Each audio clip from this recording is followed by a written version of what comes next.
Hello everyone, welcome to got a few papers on the floor, a update video. Today's new pickups. Okay, let's start with stuff I found at Goodwill's down at where my parents live when I visit them. I found a game published by Interplay called Involve. I never heard of it. It's apparently some kind of third-person game from what I can tell on here, and it claims you can mutate on the fly in real time.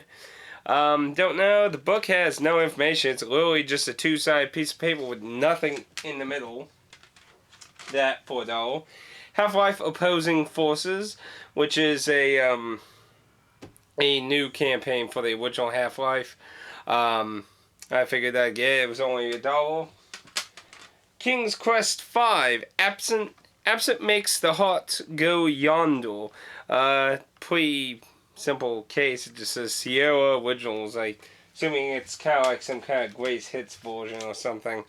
Well, the equivalent. Humongous' Freddy Fish.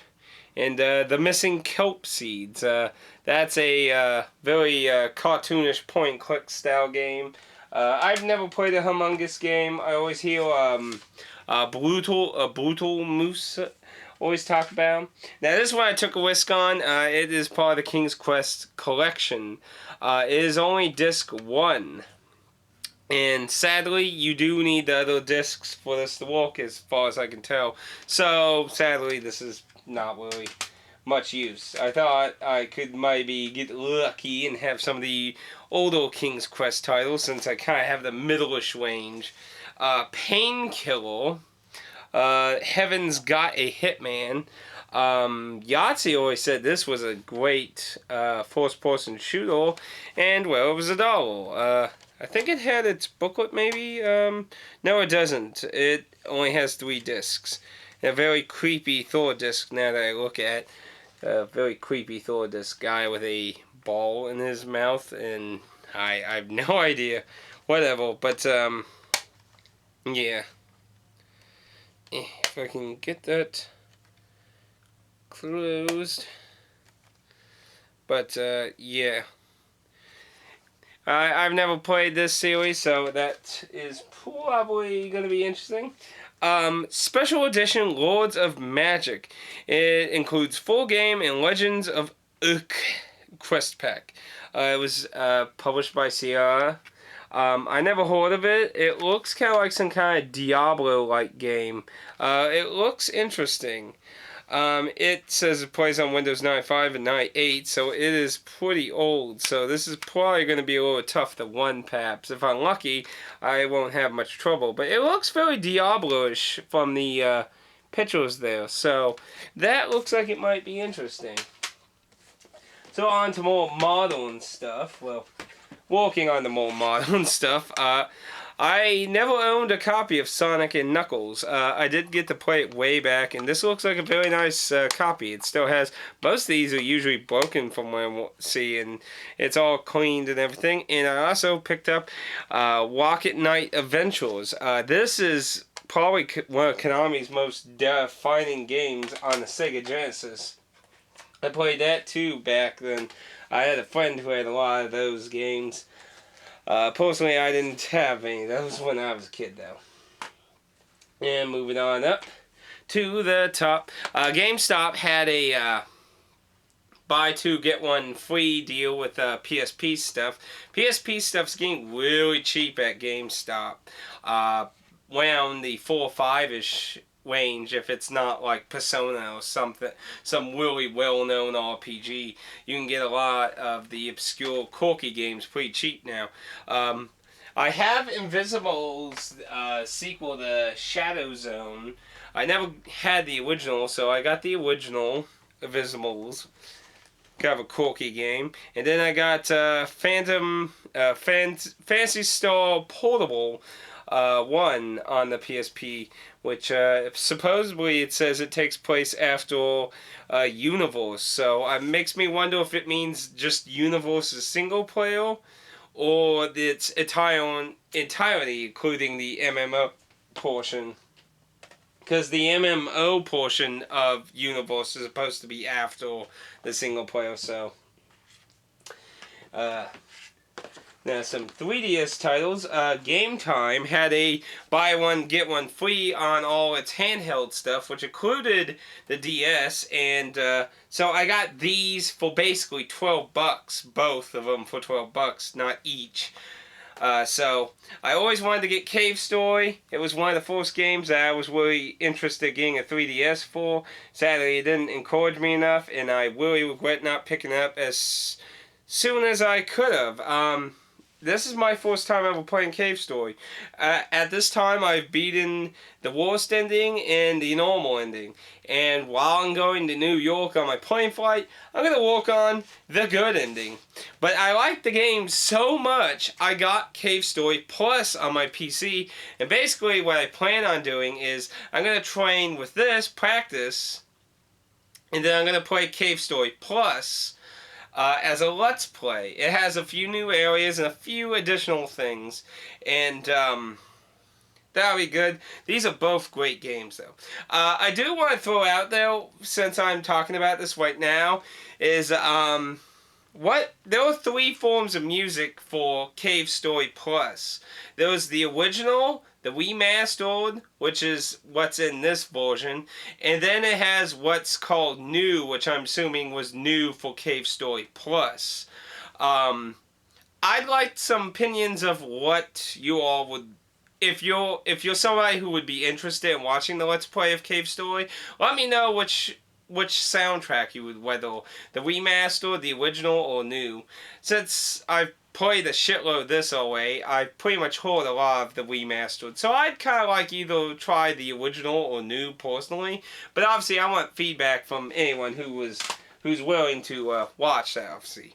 The other game I got was the Kingdom Hearts game, Dream Drop Distance. I have not even tried it yet.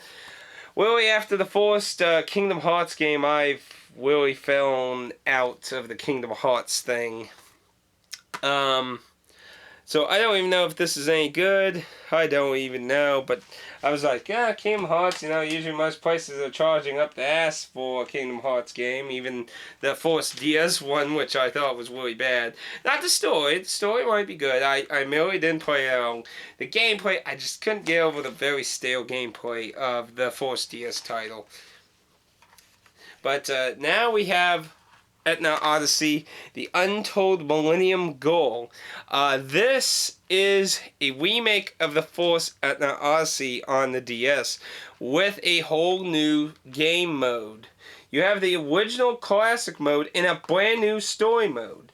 With it, so far I have played, there is a completely new dungeon, and one of the killers you find in it. Now, what I find really disappointing about this, when it comes to its bonus thing, is it's like, bonus, Untold, Unseen, Unheard contains pages of colorful illustrations and a special music track that can be heard nowhere else. So, you do get the soundtrack, so that's not lying, but I really you don't really get a lot of, they're a little cutesy and colorful, but you don't really get a lot. I would call the whole illustration part, kind of a misleader, because that's it. That's all you get right there, and that's the end. Boom. Probably the best part is just the paladin and the cheerleader outfit in the back. That's probably the only good thing. Ha ha ha. But, again, like Shin Tensei 4, I'll take that out because I haven't used that yet. There is no booklet. It does have a Nintendo code. I haven't actually used it yet, so that's mine. But it does have a digital manual. The Shin Tensei 4 digital manual looked better in my opinion. But so far I'm enjoying the story mode. The characters all seem interesting with different personalities. The paladin's a drunk. The medic is a smartass. The main character is a silent, honorable, just kind. The Millennium Goal is confusing. And the alchemist is batshit born everything young. Now, I skipped Suda 51's previous game. What was it called? It was a chainsawing cheerleader, Lollipop Chainsaw, that's what it was. I still have not gotten that. Really, to be honest, Shadows of the Damned kind of disappointed me, because Suda 51 to me is supposed to be about absolute batshit weird shit. And Shadows of the Damned, I still say, was his most average game. So, with EA publishing Lollipop Chainsaw, I was kind of worried there. But Xseed published his next game, The Killer is Dead. Well, it's just Killer Dead. But, so I have not even tried this yet. This is a special boxed version of the PS3 version. The game comes in this little odd thing here.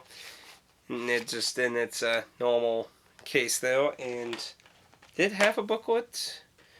Does have a booklet, and it actually has color. It does. It actually has color in it too. That's actually very nice. Let me get that out, because there was also a code thing in here. So obviously that's mine. Let's see. Let's see if we get a nice page here with some color there. Little small images, a little hard to probably see. Is there like a picture of a whole shitload of characters here? Here we go. So yeah, we get a nice little color booklet. It has some stuff in it, and half-naked women, if you need half-naked women. Yeah, I don't know much about The Killer is Dead. All I can hope for is that I won't feel like it's even more simplistic than Shadows of the Damned, because then I'm just gonna have to really say, Suda51, you became the George Lucas of video games. Okay, maybe not that bad. You haven't edited your games yet, so maybe not that bad. It has a art book in here and a music track disc. The music track disc is in a thin little case there. And, yeah, no booklet or anything there. And then it has a hard covered art book here. We'll just flims through a few of the pages, because, whoa! Yeah, there's a few provocative things in here. You might not want to show too much of that. Yeah.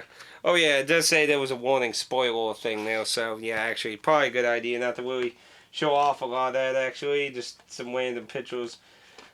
But, yeah, that's not too bad. It's kind of an interesting little box set. I find it interesting they put the game in this kind of thing. Kind of reminds me of Xenoblade's cover, where they're just standing there looking off in the distance a little, but probably a little more mature-ish, I guess. So, that's The Killer is Dead. A lot of people thought that was going to be related to Killer 7. I don't know if that's been really shown yet.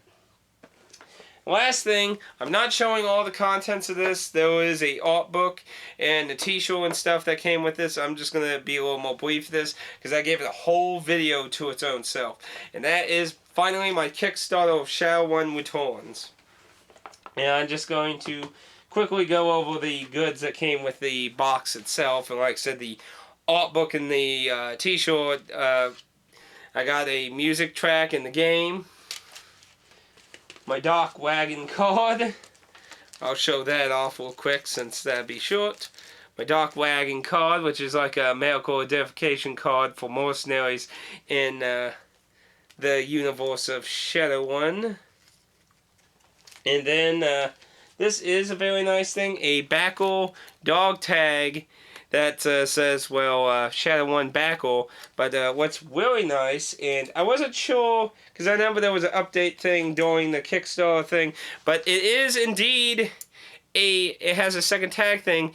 The behind the actual dog tag is an actual USB drive and a little middle thing. Very nice. That is 7 gigs. It does not have the game or anything on it. It's a 7 gig USB drive. It's very nice. It looks nice, but overall in the end, I talk about more in detail in that video, but don't think in the end it became worth $125 considering the decision they made. But I'll leave all that stuff for that video. There's a more detailed unboxing video that'll be coming out within like the week while I'm at New York Comic Con. So anyway, on to stuff related to the channel. Like I said, I'm considering doing Cave Story Plus for the PC as a Let's Play and practice on the 3DS version of Cave Story. Again, I'd love some feedback on whether you would want to listen to the original, the new, or the remastered music. I've always listened to the remastered music myself because that's what the 3D version uses. So, I personally prefer one of the other two, but like I said, I'd like some feedback, what anyone who would potentially want to view that would be interested in, and that's basically what I'll ultimately probably go with. Let's Play wise, it looks like Hotline Miami is actually going to end on the day before I go to New York Comic Con. So I might be able to set up a side Let's Play starting during the Comic Con thing with Persona 4. Persona 4 is definitely going to continue on as I'm at Comic Con. That'll keep going. I will try to have a side Let's Play going, but you know, no guarantees. There's going to be quite a few videos on the main channel going up while I'm at Comic-Con, and then there's going to be a shitload of videos about Comic-Con, so I hope you're ready for a whole crap load of stuff. I have decided for the Rogue Legacy giveaway that when I come back from Comic-Con, sometime after that, probably maybe a day or two after I come back, I'm going to end the Rogue Legacy giveaway, like past giveaways. I'll put end and such at the title and in the notes and comment box area and that, and well, we'll do the drawing and see who wins.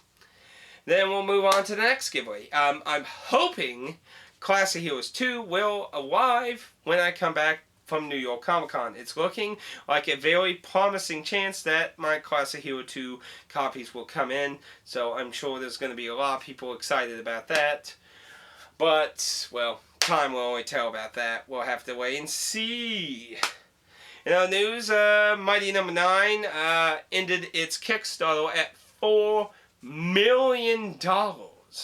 American dollars. That's a shitload of money. And I think it's going to be very important that this doesn't get screwed up. I know there's a lot of people like saying like this is going to be awesome. He's going to show all the big corporations the shit and stuff, and I hope that's what happens. But I am worried about the negatives if it fails. I mean, after all, a lot of people were looking at Double Fine, and in the end, they ran out of money. So hopefully, like I said, I have faith that Keiji Inafune has enough experience to know what he's doing. I mean, he's been with Capcom for almost his entire career, or perhaps his entire career. I'm not sure. Did he work anywhere else before Capcom? And, you know, he's dealt with business people and shit and stuff, so, and he's working with a lot of other people who've worked alongside him for many years, so I really feel there's very little chance of this failing, but there's always a chance of failure, and I am worried that people like EA and Capcom will take the opportunity to laugh. And other news, a lot of people have also been worried about Capcom over as Mighty No. 9 showed more artwork and stuff of the game. Some people have actually, because if you remember backwards in time, Capcom was actually trying to take legal action against Level 5 for, what is it called, Inazuma. It's a soccer RPG game that's never came to America, and they were basically trying to say, yeah, you're kinda, yeah. Wait, that was Capcom, wasn't it? Yeah, I think that was Capcom, wasn't it? Maybe I'm mistaken. If I'm not mistaken, then I'd be kind of worried, because it's not like people, like, I remember way back when one of the original creators of Fire Emblem left Nintendo, and he went to create a new series, and Nintendo took legal action against his new series because they felt it was way too similar to Fire Emblem. So, I mean, some people have brought up, they're kind of worried about Capcom basically going, like, especially if you're in my boat where you think Capcom really just wants to keep screwing KJ and Fune up because they basically took an offensive that he wanted to actually do good shit for the industry instead of holding out everything over and over again.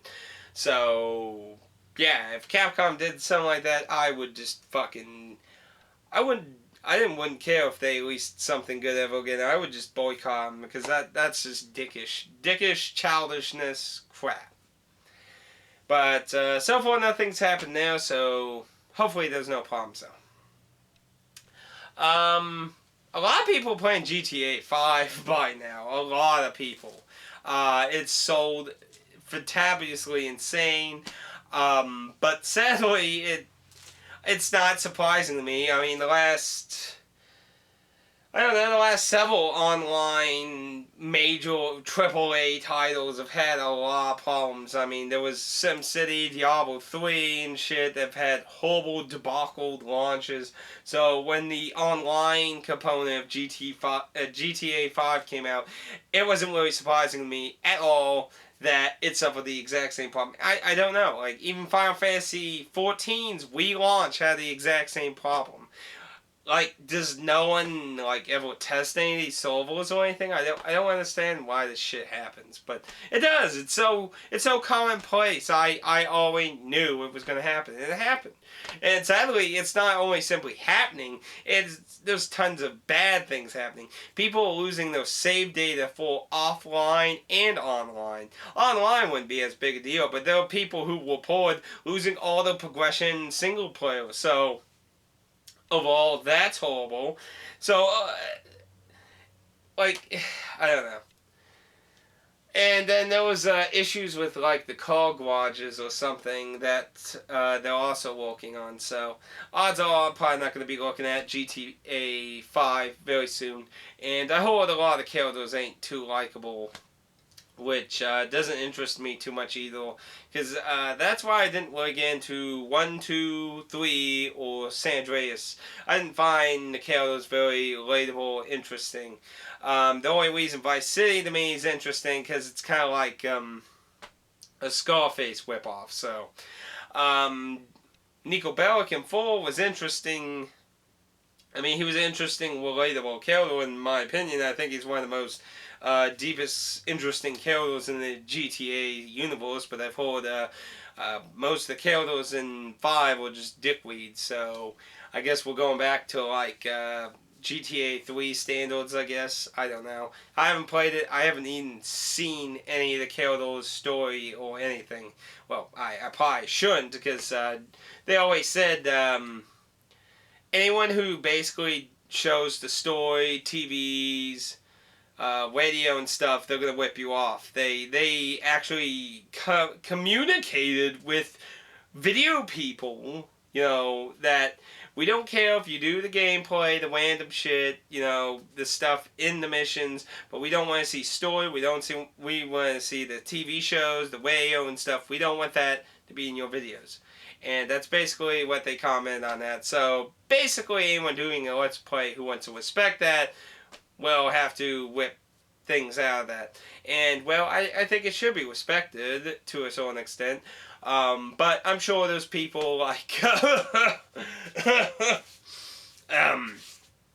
certain people out there who probably aren't doing that because they maybe I should quit while I'm ahead before I comment more. Let's just say I'm sure there's people out there who don't give a crap or outright deny Rockstar's rights in that. So I think it's nice that they actually, you know, vocally talked about what they're okay and not okay with. So, so when I do get GTA 5, I can actually do recordings of it. So that's nice to actually know. And as far as I understand, I didn't really research the statement much, that supposedly was referring to everything in the library. So, like, even past games supposedly would be applied to that. So, yeah, I think it's nice to get it out there, especially with the PS4 and Xbox One incorporating all this stuff. Like, I really think all these companies need to really vocally express what they're okay and not okay with. Because they basically have 3 ways. either A, they continue what they're doing now, the ones that are doing things, and, you know, just whip everything off their internet and ban, strike, and stuff. 2, ignore or don't care. Or 3, express what they would like you to do and not to do, and cooperate with each other. And obviously, not everyone's going to cooperate with each other. You're going to have rebels on both sides who are going to be ignorant and annoying. So, really, they need to really talk about it. Because whether they like it or not, the PS4 and Xbox One are going to give people an even easier way to do this kind of stuff on the internet. So, a lot of the third-party companies really need to talk about what they're okay and not okay with. But I guess that's just something that's going to be a bumpy road into next generation, I'm sure. And, I think that's about it. It's only about, let's see, I think today's October 3rd, 4th, 5th, 6th, 7th, 9th is on... I don't know. It's Saturday. It's Saturday. It's almost when I'm going to fly over to New York on the 9th. So, whatever the hell day it is. It's Saturday, and, you know, it's getting around there. So, I'm getting stuff ready, outfits I want to bring and stuff and that. So, hopefully that'll be fun. Hopefully it'll be good. It'll be nice to have a camcorder, record all kind of shit. If you never seen stuff from Comic-Con or that, or any big convention, it's going to be a treat. I hope a lot of people look forward to that. It'll be really nice to share that, and not really bad imagery or cell phone photos and stuff like I've done in the past when I've went to conventions. So I'm really excited to share and experience a new year of Comic-Con. I'm actually kind of curious if Capcom's going to it, because the last time I went to Comic-Con, Capcom apparently has went to Comic-Con for like the previous 2 years of that year, and they were just like, we're enjoying it, we're liking everyone's interest in it, so it's like, we're going to be back next year, and that. That was the year Marvel vs. Capcom 3's Ultimate version was being shown. Like, it was being unveiled at Comic-Con that year. So, like, I was in the room they were doing all the shit, announcing Phoenix Wright and stuff. It's like, yeah! And that was, like, the only reason I ever got that game. It's just to be a lawyer in action. Objection! Anyway, I don't even know if they're going to be there, so... I know Jack from Doctor Who's going to be there. Stan Lee's going to be there. So, those are 2 people I'd love to try and catch a glimpse of and just be like, Excelsior! And stuff, you know. Anyway, if you got any questions or anything, leave it down below or wherever the hell the comment box is, because, you know, YouTube's doing that lovely updating system, la la la la, you know, when everything's just changing around again. You know, it's no year of that. But, yeah, leave a comment or a message. Also, I will be checking my Twitter via my phone. I will be checking my Twitter. I will leave a link to my Twitter down below if you desire to keep contact with me while I'm at New York. Obviously, if you send me a message, it's not going to be a, like, immediate reply varying on things, you know, but, yeah. I'll have my Twitter down below, and if you want, you can also follow it, because now I actually send my video links and sometimes things that I want to say on Twitter, so not as much on the Facebook page I have, because that's more like just a little fan thing, but the Twitter thing I do use some, so, yeah, I'll leave that down below, and see you all when I get back from Comic-Con, because basically everything after this has already been pre-done, and I'll be enjoying Comic-Con, being like da da da da da da da da da da da da da da. You stay still. So anyway, I'm off to play a cave story, save story, slave story. Slave story? I don't want slave story, I want the cave story. Damn it! Bueno Floss, stop singing that song. Cave story, wave story, la.